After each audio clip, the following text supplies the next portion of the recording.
Hey everybody, welcome back to GWN. I'm Noctair, your host. So today we're talking about the Builder Hall 9 upgrade, and specifically, this is the first of two parts of an upgrade guide for Builder Hall 9. I'm going to talk a little bit about costs, and we're going to talk a little bit about OTTO, and what I think is the best way to run that. So first and foremost, you see I've got the dev build up right now. I got everything kind of lined up in my general upgrade order.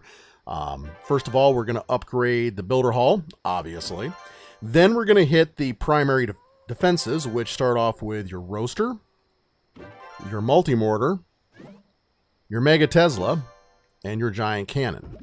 Then we'll end up hitting the Star Lab. Usually get that a little bit before some of the other key defenses. And the barracks because, well, you want to get access to the new troop. Then we move into the secondary defenses, which include, first and foremost, the firecrackers and the air bombs. And why I say that, I think we're going to see ourselves in an air meta at Builder Hall 9. So I'm going to hit the air fairly early. Likewise, other secondary defenses, definitely going to get those hidden Teslas done fast. Why? They hit air, they hit ground, they're super powerful, they're, kind of nerve-wracking, kind of jostle players when they attack you, so good thing there. Then we've got our crushers, double cannons. That's it for the secondary defensive tier. Next we move on to tertiary defenses with the archer tower, cannon, and guard post. That's the way I break down all of my upgrades on all of my builder bases, no matter what they are. Now, big question. When do you want to upgrade your storages? Well, the storages cost 2.5 million elixir or gold, depending upon which one you're upgrading, obviously. And it'll take you from 4.2 million total capacity up to 5 million capacity. So when you take a look at the upgrades, and we're talking defenses right now, not so much the troops. We'll talk more about the troops in the next video. But when you're taking a look at the costs, obviously the things that are going to cost you the most are the roaster, multi-mortar, Mega Tesla, giant cannon, air bombs, and the crushers. So, well, and of course the new lava launcher. That's going to be up there as well. So you're going to have to upgrade your gold storages before you get to those particular defenses, unless you have overflowed loot from buying additional loot in the shop, or you have a hammer or two that you're going to use by spending medals from clan war leagues. So you have to decide when is the best time to upgrade those storages. I have enough with overflow loot and hammers and books that I'm not going to have to upgrade them right away, but it will be a fairly early upgrade for me on my game. Now let's dig a little bit deeper into this. We'll go ahead and upgrade the Builder Hall. I recommend using resources, but I'm just going to use a hammer because we're on the dev build and it's easier that way. There we go. Now, once you've got your new Builder Hall level, the first thing you want to do in any Builder Hall upgrade is put down everything that's new.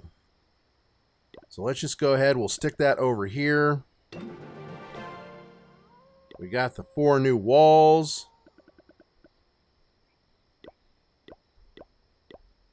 We'll grab the new firecracker.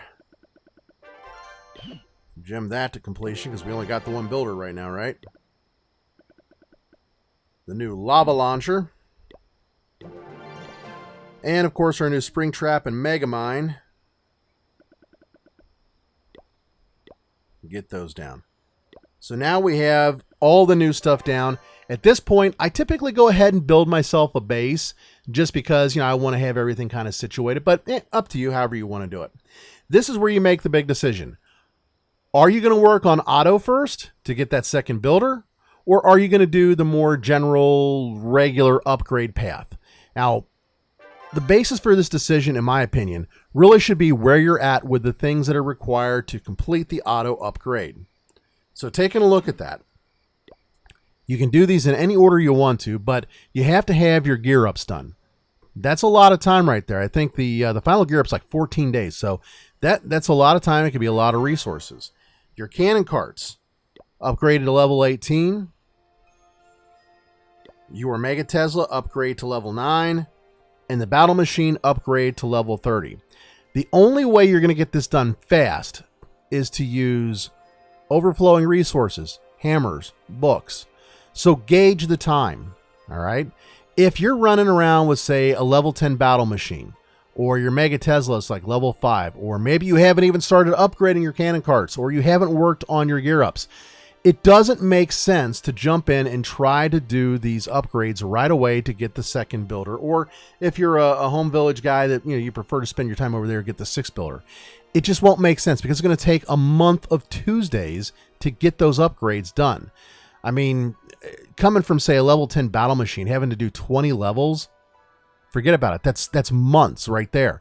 Plus, you're going to be raiding a lot to get the resources for it.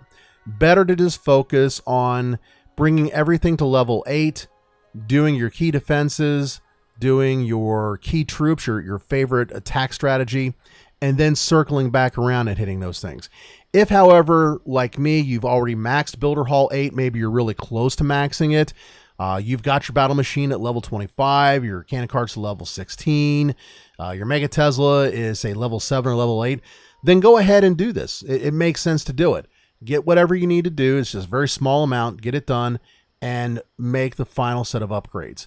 In my case, I'm going to run through it exactly like I'm about to show you. Mega Tesla, I'm going to hammer it to level 9. First day, right away, get it done. Then I'm going to upgrade the Star Lab, and I'm probably going to use resources for this in a book. Depends on what kind of offer we get, but that's the gist of what I'm thinking right now. And then I'm going to hop in and I'm going to do the cannon carts. Again, resource and book for the first upgrade. And then for the second upgrade, I'm going to use a hammer. Just like that. So now the cannon carts are done. On the battle machine side, battle machine, again, below the amount that you need for your storages, so you can do this any way you want. The first upgrade I'm going to use straight up storage. I should have enough left over for it like I do here. And then book to get to level 26. At that point, I'm going to hit the runes. I've got one stored, and I'm going to get another one from this month's Seasons Pass, the Gold Pass. So rune, and back. Upgrade a battle machine, use the book.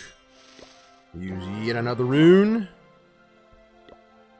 Back to the battle machine. And the book. And then for the final 2 levels, I have one hammer of heroes already built and saved, and I'm going to buy another one. So I will hammer both of the last 2 levels. Just like that. Now at this point, all the upgrades necessary, the 4 steps necessary to get OTTO are done. So all you got to do is hit the upgrade button. Boom, boom, boom, and finally boom. Now you've got OTTO completed and you are in like Flint. You have access to the second builder on the builder base. This is the point that I'm going to start to follow my regular builder base upgrade process. And that's going to mean focusing first on the key defenses and my key attack strategy, which is always the minion drop strategy, of course, which I think is going to be really strong at Builder Hall 9, and then working my way right down through all of the remaining defenses in roughly the order that you see them on the screen. Okay, so my first upgrade is going to be the roaster, and I'm going to use resources for it. For the Star Laboratory, I'm going to use a combination of runes and resources and hammers to upgrade both dropships and beta minions. I'm going to do the beta minions first. Why, you might ask? Well, increases to DPS and hit points, increases to number of units in the army camp. That's a big deal, getting those additional 2 units for my beta minions. On the dropships, we get an increase in hit points times 2. And that's great. I mean, it's a lot, 257 and 283, but it's not as impactful as getting those additional 2 units on the beta minions will be to my attack. So that's where I'm going to run my upgrades first, is going to be on the beta minions. To be honest, I have enough gems. I may just go ahead and gem them outright to get them done. That's kind of, it's kind of that important to my game to do that. At that point, I think I'm in a position where I can start to focus on the new stuff and getting that up to a higher level. The giant cannon, very impactful against ground troops. Multi-mortar, very impactful against ground troops, but not as impactful as getting something like, say, the lava launcher upgraded to level 8. Not as impactful as, say, firecrackers to level 8. Knowing that we're going to be in what really amounts to an air meta in the initial phases of Builder Hall 9 if I can defend against it. So that is my initial upgrade path for those of you and myself that are going to be focusing on OTTO. Comments and questions down below. Second video will come out in a day or two, and we'll be talking about the troop upgrade path and kind of that general upgrade path as well. Hope you enjoyed it. Y'all take care and keep on clashing. Bye now.